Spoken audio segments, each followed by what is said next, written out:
Live from the ProCopy studio, in Perth, Western Australia, it's time for this week's Wine and Cheese. Hey everybody, welcome back to Wine and Cheese. What a great week it was last week with Mitch. Young Mitch in here. Man, That what is a one talented user. guy, isn't it? I Yeah. mean, he plays like 12 different instruments incredibly well, all of them. Yeah. And he was in here recording his CD. That's going to be released. September the 26th, going to be launched in Albany. The Albany yeah. Entertainment Yeah, Centre. yeah. It's all booked So, in, it's all happening. If you're travelling around about that time, try and get into that gig because it's going to be a lot of fun. No, Yeah. it's amazing, and yeah, it's really, really good music. Now, you met last week, with Lisa Baker. Yep, Now, Lisa who is is Lisa? Lisa's MLA for Maylands. What does MLA mean? Oh, To those overseas. member of the something party going down south. Okay. I don't know. Don't ask me That that clears question. it up incredibly. Member of the legislative Legislative assembly or something, like which is something to do with Parliament. Yeah. She's a wonderful lady, and in my previous life as president of SEBA, the business association that used to be the Morley and Districts Business Association, met her many times, and great person to talk to when you need to vent a little bit or seek out an avenue to get things heard, because that's Okay. one of the things. I mean, It's pretty rare, isn't it, for a politician to actually listen to anybody there are besides a themselves. few out there that actually make themselves accessible. And I've always found that with Lisa. So Daryl Edwards and myself, Daryl was on our episode with Camille and Jamie and Darren Reed, Yeah. and was talking about the events and the entertainment industry. And we put in a call to her to go and have a bit of a chat about things, and it took a couple of weeks because everybody's rather busy trying to work out what the hell's going on around the place.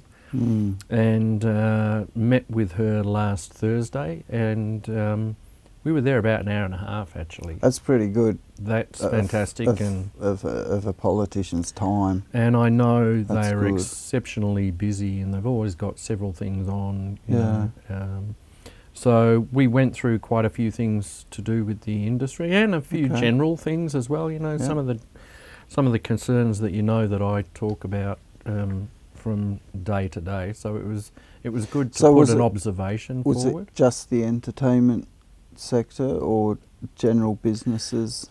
Small business. Uh, We chatted about the health and well-being of small businesses, the events industry, you know, which Daryl is a lot to do with, and the entertainment part of the industry, which is kind of a subsection of all of that as well, and tried to reiterate about the issues that are still being faced, and in some cases growing issues, and some of the things that we thought could be done. You know. were saying about the moratorium ending for businesses' leases and rents. Yeah, for rents and things like What's that where about? the government got put in some. I have no idea what the word moratorium means. That's why I had to look down then to Yeah. read it. Well, essentially, What does it actually mean? what it was is,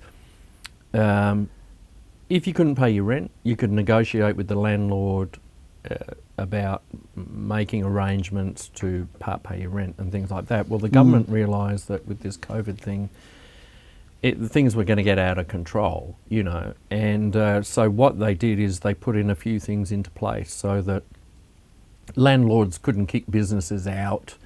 So a moratorium is is almost like an emergency plan? Yeah, in a way. But what it is, Contingency. it's like a defined period of time generally. So I think it was 6 months, so from March till September, there was a moratorium on it, so that people could come to arrangements and pay off their rent, or at least not have the doors locked on them. Yeah, right. Now, what's going to happen come September, October, particularly in our industries, is that a lot of people still aren't making any money. Yeah. They're certainly not making 2 to 3 times the amount of profit that they were making pre-COVID in order to be able to catch up on their rents in any time soon. So that's the thing, isn't it? Is all the events that were cancelled haven't suddenly come back. They've been cancelled for the year. they've been cancelled for good. Yeah. You know, that was one of the things we it's pointed out. It's not money that you can expect to be coming in that's been delayed. It's money that's been written off. Yeah, it's gone, and that was one of the things that we did point out, is that, as we said before, you know, a lot of the events industry are one-off events, or they're annual events, mid-year concerts and things like that. When they are cancelled, that's it, they've gone. They might happen next year, depending on how things go. So, a lot of people to do with the entertainment industry and things like that, and other industries as well. We're not saying. But the entertainment industry's been suffering for years anyway. It's been suffering 4 to 8 years anyway. Yeah, I mean, there's been reduced profits in the industry for some time for a lot of people.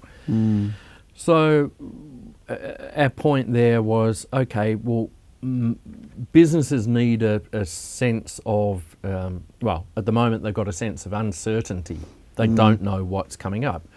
So the proposal there was that some legislation is put into place again to help people so that they're not kicked out of their business premises, and that they can keep trading and move forward. So that's going to take, or at least hang in there. Yeah. Yeah. My other suggestion, which is, on the one hand, it sounds a little bit weird, but when you think about it, it's not too bad.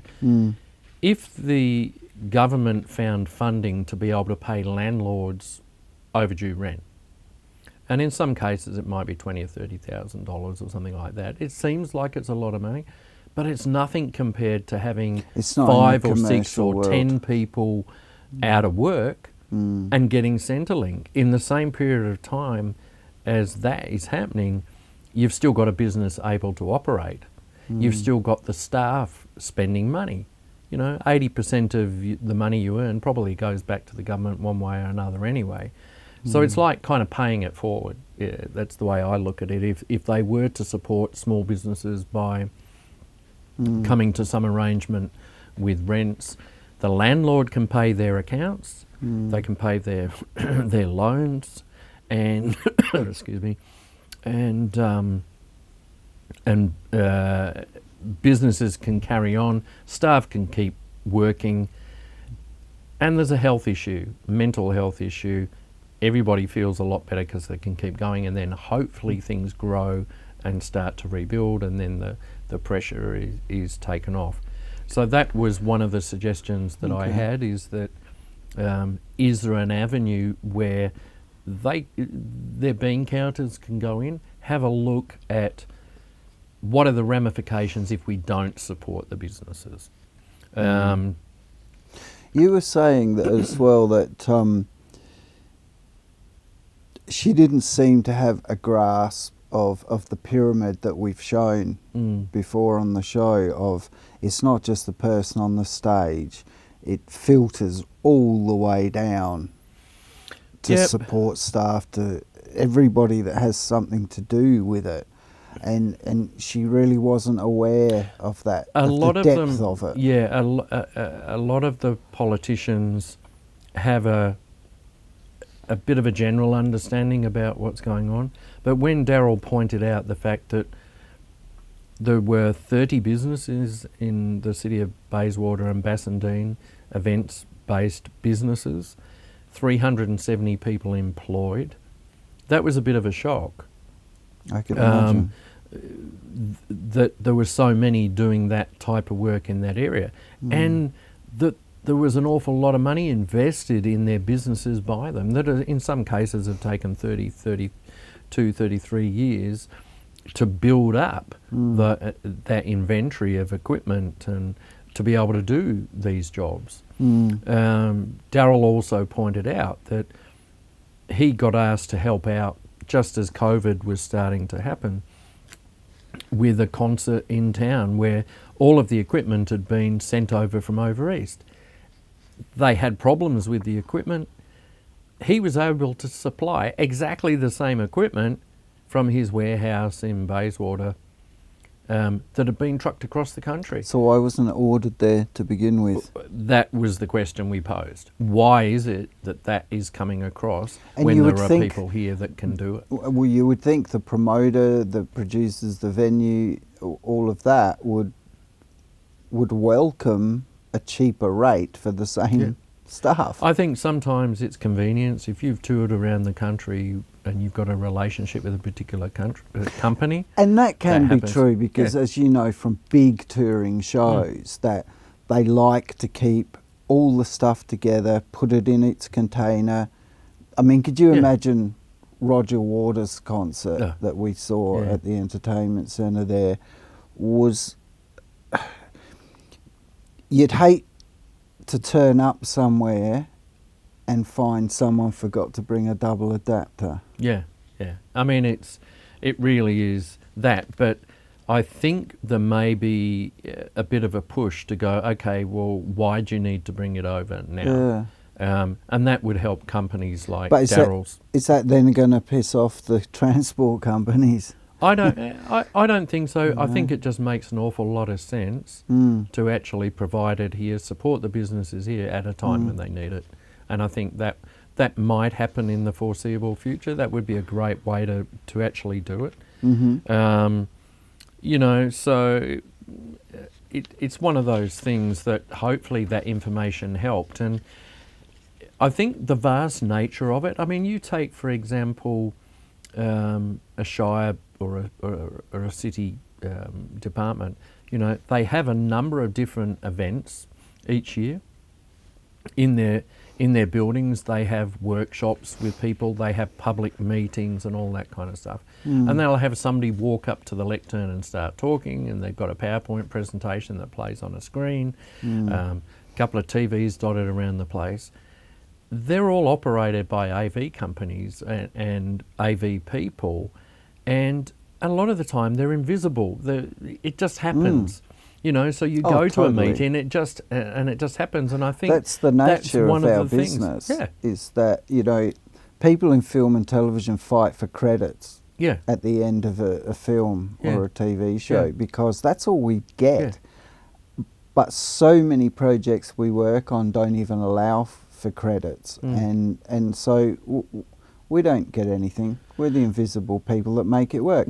And there's always been this thing. When I was studying technical theatre at college back in my early 20s, there was always this argument between the technicians and the actors is the actor standing in our light or are we lighting the actor? And they're equally important. It's all part of the whole, isn't it? If the sound guy's not there, the actor can't be heard.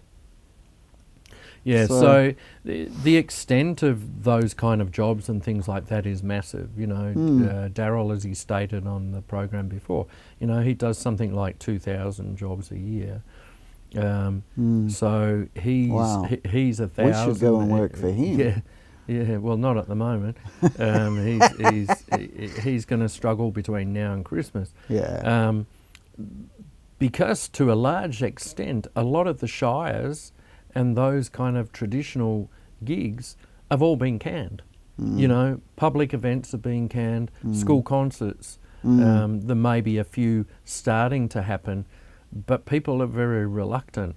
So, well, I know a lot of high school graduation balls, and it's not just here. You know, I got friends in America that graduated high school and they didn't get any ceremony, they didn't get anything, and it's like you sort of work towards that through your high school it's a career. big event in your life. It's a big event in your life. You dress up, you get a limo, you know, the girls wear nice dresses, the guys get tuxedos and things, and it's not just here in Australia, it's in America, it's in England, and it just didn't happen this year, and it's just not fair on them. But understandably, it's like a lot of the it weddings has that to have been be that way. cancelled and rescheduled and things Weddings like are that. different because you can put them off Yeah. because you don't have to get married, but you graduate high school this year, Yeah, yeah. you know. Now, So you that's a bit also sad, spoke yeah. to her about some sort of overarching body that perhaps could be formed. Yeah. Like we've got WHAM for contemporary music or the Events Industry Association for others, but there's no one body that looks after everybody, No. is there? And is it time that that should be formed? Well, one of the things that we did point out is that because there's no overarching body, you've got really no representation there. And when you've got a thing like this happening, the industry is represented by lots of fragmented organisations and things like that. There's no cohesive body. But there's also nowhere to go to at a government level to talk to them about it. You've got Department of Culture and Arts. So David Templeman, who Daryl had a meeting with, is there. But again, that's a very niche part of the market. It's like WHAM. WHAM represents contemporary music, a small niche of the music WHAM industry. don't deal with past musicians or history. They have made it very, very clear to us particularly that they really don't give a shit about history and preserving it. Yeah, there's that, but there's a vast number of music genres as well that occasionally get mentioned, but that's not their focus. So one of the suggestions that we had was that perhaps the Department of Culture and Arts is broadened in its scope, so that under that department, because it's going to be almost impossible to get a new portfolio or new minister to do anything at the moment. It's not going to happen that easily. No. And with you all can't the regulations. just make a minister. No, you up. can't do it. There's too much there. But you could expand in an area that's already existing and maybe have extra staff to help out. So one of my suggestions was broaden the scope of, say, the Department of Culture and Arts so that it also involved the events and the entertainment industries, so that at least you had a central point to go to discuss issues such as what's happening at the moment. Tourism has got an area that you can go to talk to. The arts have got an area. But didn't Transport Scott and roads. Morrison at a federal level get rid of the arts minister? Didn't he They shut put them that into all a different down? portfolio. Yeah. Right. But we've still got locally. Right. Because I find that crazy that arts are so important, because everybody at the end of the day goes home and watches television. They might not necessarily go to the theatre, they might not necessarily go to the ballet or the opera or go see a musical or something, but everyone goes home and watches television and stuff, and that's arts. And I just can't see how you would cut what you've that said off. really highlights the fact that the industry as a whole has been underrepresented for a long time. The scope of it, I mean, when you add it up, you've got the AFL, you've got Qantas, you've got other areas of business as such. The arts and the events industry are bigger than all of those combined together. And that came as a bit of a shock. When you turn around and go, you know, Qantas is after $4 billion to pay down debt. If you gave $1 billion to the arts and entertainment industry, wow. you would generate $4 billion worth of benefit. Yeah. And at the moment, the money that is on offer federally equates to about $450 a person involved in the industry. But that's my point though, nothing. right? Is that not everybody watches AFL, but everyone needs to be entertained. Yeah, yeah. And it's always been the poor cousin to sport. Yeah. But not everyone's into sport. needs And I to know be- that's hard to believe for a lot of people, but Yeah. There needs to be a body that advocates for the industry, and you've got to be able to go somewhere to talk to. So there needs to be a couple of things happening in that area. So hopefully that idea might be considered as well. Yeah, and we won't go into this now, but we've just basically said it about funding. That you know, we have a couple of personal projects that we've slaved over, paid for ourselves. One of them being the profile show, 3 years, 106 episodes, paid for by Mark, myself, Gary and Al. And we're really proud of what we accomplished, because a lot of those people we interviewed aren't here anymore. And we have their oral histories. And, you know, other people's try and capture their oral histories.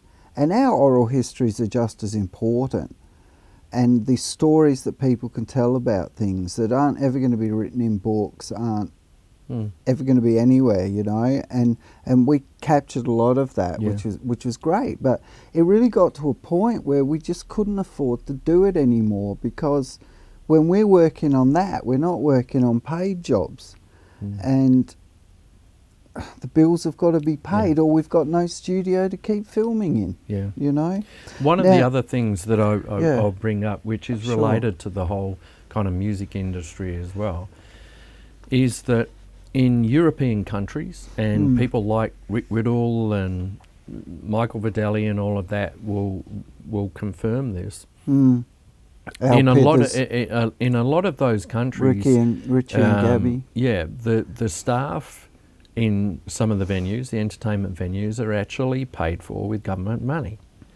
And the reason that happens is these venues are seen as great venues to have as far as tourism is concerned. So it interlinks with the tourism market. If you've got a professionally run venue with a great show, with plenty of staff to serve people drinks in a nice orderly amount of time and all of that kind of stuff, it benefits the country as far as tourism is concerned. So some way of supporting venues here in order to be able to put a couple of extra staff on so they can be trained in hospitality and they can work in these venues. The venues don't have to absorb all of those costs and immediately. It can come a year or so down the track. So get people trained into the hospitality industry, get them into the venues, help the venues, and that leaves the money available at the venues to be able to book the bands. And put shows on and all of that kind of stuff. So the money does get spent, it just gets spent in a different way. And again, the more people that are working, the better off everybody is. So a proposal there to be able to have support for staff at venues, I think is a very good one, rather than say, we'll give X amount of dollars to a venue to book a band, because it's probably not going to happen that way. But if you've got staff going in there, then everybody benefits. And as we know, you look at Victoria at the moment, you think they've got another 250,000 people probably going on the dole this week. How on earth is that, going to translate in a few months' time? Because they're probably not going to go back to the jobs that they had in a lot of cases. You're the businesses absolutely will be right. gone. Well, that's something that came out today, didn't it? Was the music website has, and that's at themusic.com.au.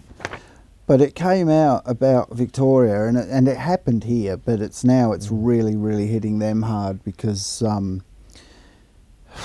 don't know what the hell's happened in Victoria, to be honest, but these guys are really, really suffering, and it's really it's really un-Australian of those that are knocking Victorians and stuff at the moment, because that's not the way we roll in this country. We support each other, and our love and hearts go out to everyone in Victoria at the moment. But the music industry has been one of the hardest hits by COVID, obviously. But the RMIT University has come up with a music industry impact survey. Now, I'd really love to see this Australia-wide, And it's really good to see about who's affected by the pandemic and its accompanying lockdowns, because the whole entertainment industry was overlooked. You know, musicians don't work 9 to 5, and so they didn't qualify for Centrelink benefits a lot and things a lot like didn't that. have ABN numbers and things like that. Exactly, and they just fell through the gaps. And so there is a survey there, folks, for those that want to do it. People that have lost their income, such as road crew, people who run venues. So it's a 15-minute survey. It's only open to those who live in Victoria at the moment, but hopefully they'll expand this and have worked in the music industry in the past 12 months. So to go to it, you want to go to www.themusic.com.au/news/Victorian Music Industry COVID-19 Impact Survey, and we'll put the link up for you. But go and check that out and let them know. As far as surveys go, also I'll be starting a survey in conjunction with ECU. Oh, okay. Shortly. When are you doing that? Okay. I think we have the preliminary meeting next Friday. How did that come about? We were approached. Yeah, we were approached, and I filled out a couple of forms and sent them in, and fortunately they looked at the project and went, yep, okay, we think we should do this. So good one. That basically what I looked at and said, okay, what are the buying patterns of the youth at the moment? Where does music sit in their scale of priorities? Would they go out? What other things do they do with their disposable income? And all of that kind of stuff. So we can try and get a picture of what things can be done in the music industry to encourage people to come out and support music. Good. And stuff like that. So where will that be be available? Through the Curtin University website? It's through ECU, so Edith Cowan. Oh, sorry, I said Curtin, so the work will commence Friday week. There's a team of people going to be doing the research in conjunction with me mentoring them. So a lot of it, of course, is going to be done across Zoom or something like that. So fantastic. Did you tell me about this and I forgot? I don't think I did, Phil. I don't think you did. No, I don't think I did. Oh, look, I'm really not happy with you keeping things from me, man. You can spank me later. So that's something that may give us some information that we can use down the track. It's something that I've wanted to do for a couple of years, and a previous attempt at doing it didn't eventuate. Okay. But I think this one will, and let's hope that we get some valid and valuable information for everybody. Fantastic. All right. Schicke Maske durch. Jetzt kann ich endlich mal modisch rausgehen, ja? Also ich gehe einkaufen. Ja, tschüss, mach's gut.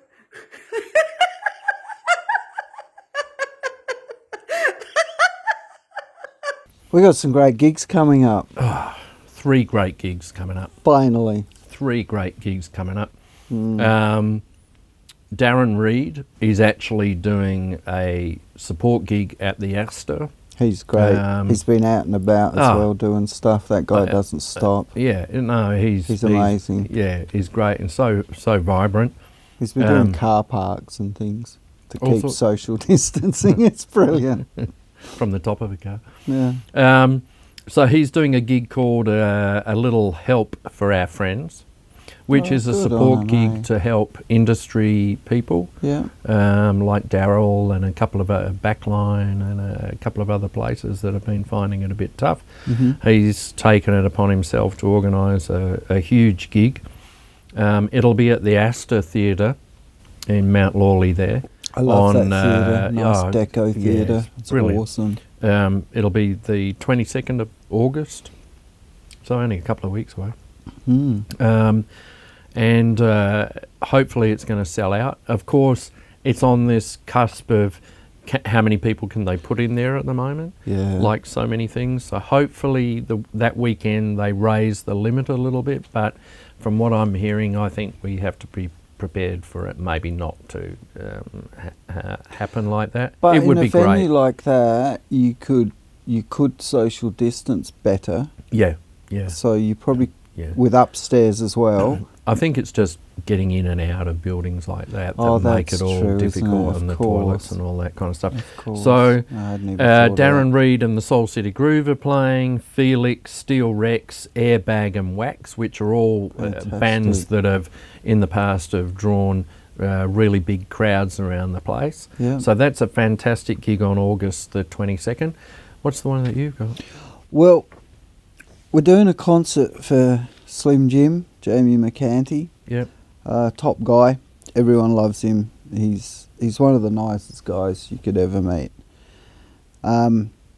It's called Concert for Slim. It's at the Charles Hotel on September the 5th. Mm-hmm. And I am going to read out who's on because this will blow you away. You've got 80s Underground, Murphy's Law, V Capri. Special guest appearances by Alf and Richard from the Fonzarellis, Dick, Phil and Dave from Loaded Dice, Darren Reed, Lisa Hill, Greg Keamy, Donna Green, amazing, Joey Roberts, awesome, Frank Genovese, Stephanie Tornatora, I knew I'd trip on that one, sorry Steph, Gary Dunn of course, Steve Gard, Jamie Page, beautiful, Steve Essex, Vinnie Correa, Peter Borg, Tim Count and Kim Siragusa. What an awesome lineup. Some of the biggest names, man. Like, these people are just awesome. And we've done 9 out of 10 of these people on the profile, and the stories they've told, the people they've worked with over the years is just amazing. And just such brilliant professional musos. Oh, look, you know, we all came together to do the Pecco gig. Yeah. And yeah, so it just blows doing you it for away to see Slim, all of this. Slim Jim is really great to get everybody he's back. going through a really rough time at the moment, and we want to help him. So next up we've got Friday, October the 23rd. Gary Dunn, James Morley and Amanda Conzerlo, aka she's awesome. Bloom, have got a gig at the Charles Hotel again. Brilliant supporters of the music industry, the Charles. So that is 80s versus the 90s. So there's the VHS Pirates, Underneath the Radar, and 90s Girl Power. Okay. So that's going to be a fantastic gig. I'm sure, like the other 2 gigs, they're going to sell out really quickly.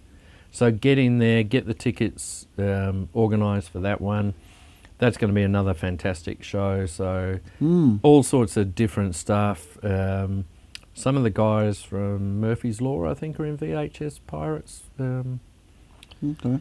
Phil, so great musos, great singers in particular. I love the quality of their voices, you know. So Oh, look, I remember when That's we gonna be really went and good. filmed Bloom yeah, when she did her Adele songbook. yeah, And one of the best gigs I've ever filmed in my life. It was so good, and she is so spot on. yeah, yeah. She's amazing. So that's going to be some great entertainment coming up towards the end of October. So, and then we'll see Fantastic. how things go after that. I'm sure there'll be a few other gigs that we can talk about. So that's really good. We'll let you know. Yep. This is just for Perth, even though we have a worldwide Yes. audience of 100. Yeah. but Yeah. Sorry, everybody else not in Perth at the moment. Good luck trying to get in. Now, what else have we got? Oh, You got given a Richie. CD the other day. Richie Pavlidis has just released a new CD called Live at the Gaslight Club. Yeah. And it's brilliant, of course. And there's quite a few songs on there, which is really good. And it doesn't say where people can get this. Does he have a website or something? You can go to Richie's website, just Google him. But also at the moment, him and Gabby were going to be going back to Switzerland this week. Oh, really? They decided not Are to. they allowed? Yeah, they had permission to go back. Okay. But I think Gab looked at the outfits that the airline staff were wearing, which is basically hazmat suits, and they decided not to go, which is very sensible. So Richie's going to be playing around town a lot more. Great. Until they I'd rather eventually they do stay go back home and be safe. Yeah, I'd rather, that we can keep an eye on them here. So And you'll be able to get his CD at the gigs. Have you heard about Alan Pithers? Is he allowed back into Germany, or are He's they the never same. going to let him back in again Oh, I don't because think of what they'd- he did? I don't think they'll It was let him like in the anywhere. Beatles in Hamburg. Don't Yeah, talk yeah. about it. I think currently he's in the southwest with his mum at the moment. Oh, nice. He's a lovely son. He loves his mum. Yeah, When he comes in here, he's got to make sure he gives her dinner first and stuff. He's a good lad. he's a good lad. So yeah, I don't think Al will be going back anytime soon either. People just aren't comfortable, are they, mate? I mean, this is one of the I wouldn't big get things. on a plane, let alone... I wouldn't get on a plane from here to Albany, let alone... It was an area that we spoke to Lisa Baker a bit about, is essentially how are they going to monitor people's mental health. The more dialogue is spoken about that is negative in the press all the time, it's impacting on everybody. And in fact, I heard on the radio Absolutely. today, there are major concerns in Victoria now about the mental health of people, and I think they're putting extra funding in to help with mental health issues. Good. Because they've realised, what's going on. So it was something that was of concern from both Daryl and myself that we expressed to the Minister about maintaining, particularly in areas where work isn't coming back anytime soon. And let's face it, if the federal government had now extended JobKeeper out until the end of March, the prospects of the economy changing much in the next 8 months is not real good. Exactly. They don't do things like that. Well, we're with no going to reason. we're going to have George and Yo back on future shows to try and help people with some coping strategies. Yeah, I think because that's a good idea. None of us in this generation have had to deal with anything like this before, and we're not equipped to do with it. Something Yo said to me the other day is responsibility is your ability to respond to something. And if we don't know how to, how can we? Yeah. Our ability's not there. Yeah. And that's what's happening to a lot of people. So anyway, having said that, It is time for Jim's gripe, the Of- gripe, the gripe of the week. the week Oh, this week or last week? this week. Hey, Take it away, Jim. G'day. In the next 4 minutes, I'll try to explain, as best I can, why nobody, black or white, should be using the N-word in 2020. I've had a bit of time lately, like most of us, and had a look at the racial unrest in the States.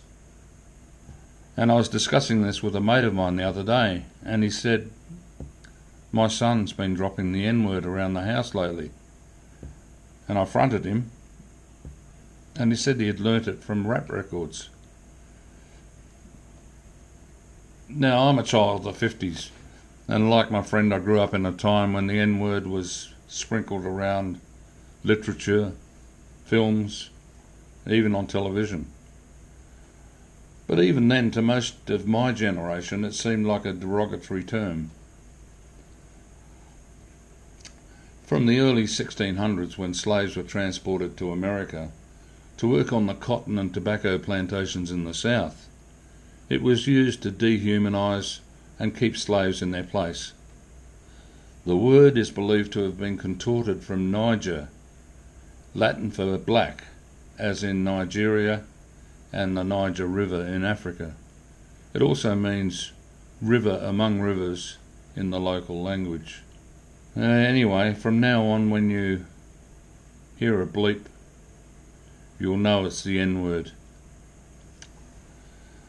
We're now seeing books like Tom Sawyer, Huckleberry Finn and films like Gone with the Wind re-edited to remove the bleeps On Anzac Day I was watching a British film, The Dam Busters. Now I've seen this movie 15 times I suppose, but it really clanged this time because the wing commander Guy Gibson, and this is based on a true story, had a black dog which he called Bleep, and the script of course is full of bleeps, absolutely loaded with bleeps. The dog is buried at Scampton Air Base now, and after 75 years the headstone bearing its name has been removed. In 1967, world heavyweight boxing champion Muhammad Ali was stripped of his world title and later sentenced to up to 5 years in jail, plus a $10,000 fine for refusing the draft. When asked why he opposed the Vietnam War, Ali replied, "Why would I want to shoot a Viet Cong? Ain't no Viet Cong ever called me bleep." That basically said it all for the black people in America. The word was claimed in the 70s by black comedians, chief among them being the brilliant Richard Pryor. However, in 1982, during a holiday in Africa, Pryor had an epiphany. He was sitting in the hotel foyer when a voice in his head said, "Tell me what you see around you." And he said, "I see people of all colours." "Do you see any bleeps?" "No." "You know why?" "'Cause there aren't any." He said, "It hit me like a shot. I started crying. I'd been here for 3 weeks and I haven't even said it. I haven't even thought it. I was wrong. I ain't never going to call another black man bleep. We never was no bleeps. It's a word used to describe our own wretchedness, and we perpetuate it. But now it's dead. I don't need any hip white people coming up to me and calling me bleep, or telling me bleep jokes. I don't like it. I don't like it when black people say it to me." And he immediately stopped using it. Unfortunately, like my friends discovered,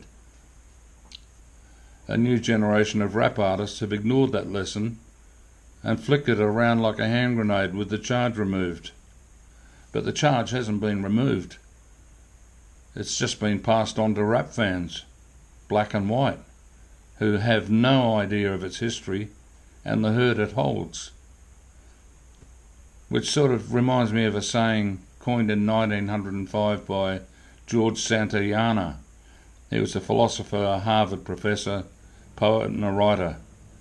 And Winston Churchill borrowed this one a couple of times and paraphrased it. But the saying was, "Those who do not remember the past are condemned to repeat it." Now, comedians from the brilliant George Carlin to Ricky Gervais have said words are inert. They just lie around waiting to be used. It's the intent behind their use, to demean on the basis of race, colour, creed or sexuality, that causes the hurt. So, at a time when anonymous people snipe behind bulletproof firewalls and others choose to be offended, it helps to have a sense of humour and a good measure of perspective. Anyway, that's my take on it. Stay safe. Wow, that was pretty amazing, wasn't it? Thought-provoking. I tend to agree with him. It's people died, people fought for generations to get rid of that word, and for it to come back in now as a term of endearment from rap singers and things is just mind-blowing, really. Well, it doesn't help solve a problem. Rosa Parks wouldn't be happy, amongst others, but yeah, anyway. Yeah, thanks, Jim, for that. Well, that's Something it for another week. Something a bit light-hearted, I think we need, Phil. I think we do now. Jim's an incredibly serious man, but has a very funny streak to him, and we dug up this video that it's got to make you laugh. We'll be back next week with another show. Got a great guest on next week who is going to hopefully attack some of the myths and stuff that's all the misinformation that's out there at the moment about all this COVID stuff and what's happening and what you can do to keep safe, all of that sort of stuff. So have a great week, hang in there, ring each other up, especially if you know anyone that lives in Victoria or New South Wales, give them a call, talk to them, because they'll appreciate that. Yeah. It's important stuff, Phil. My cousin's over there. It was snowing today. It was Mandy's birthday. Yeah, it was snowing in Ballarat. My friend Nari put a video up on Facebook of very light snow in Ballarat, but it's brilliant. great stuff. So because it was bloody cold here yesterday in Western Australia. Froze me what's it all? It was the coldest in 15 years. Me and the budgie went to bed early with the electric blanket on. Well, he loves Wiggles it. like, oh, he's toasty, toasted budgie. Oh, terrific. And on that guys, note, we'll leave you with that. Here's some great memories, folks. Check it out. See ya. He'd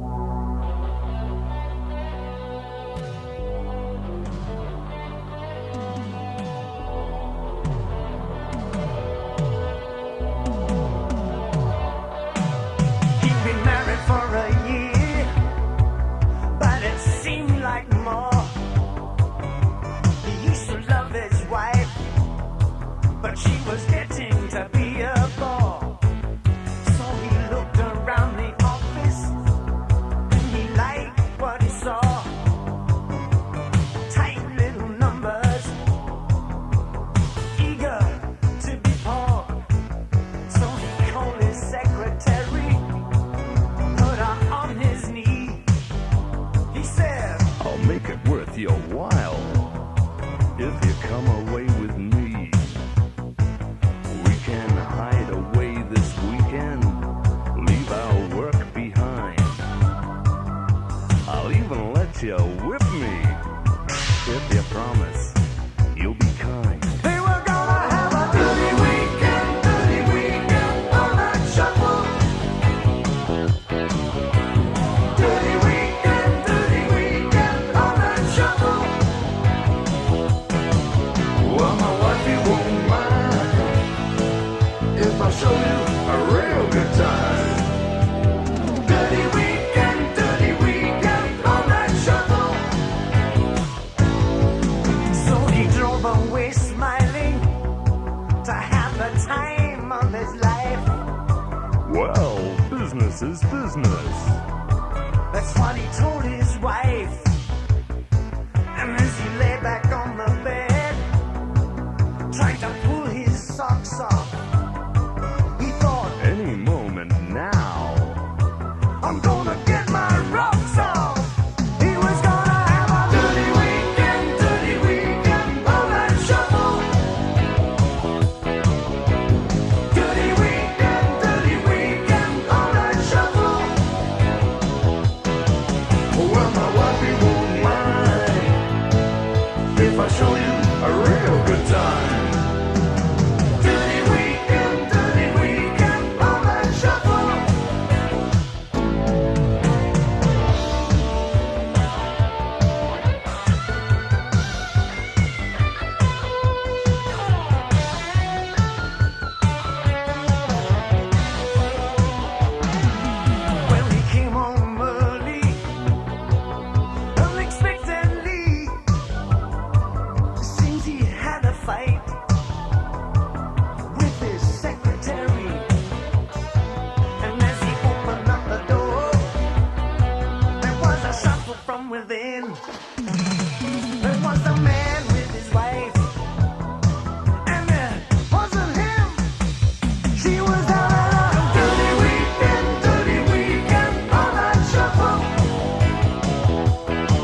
weekend all night shuffle.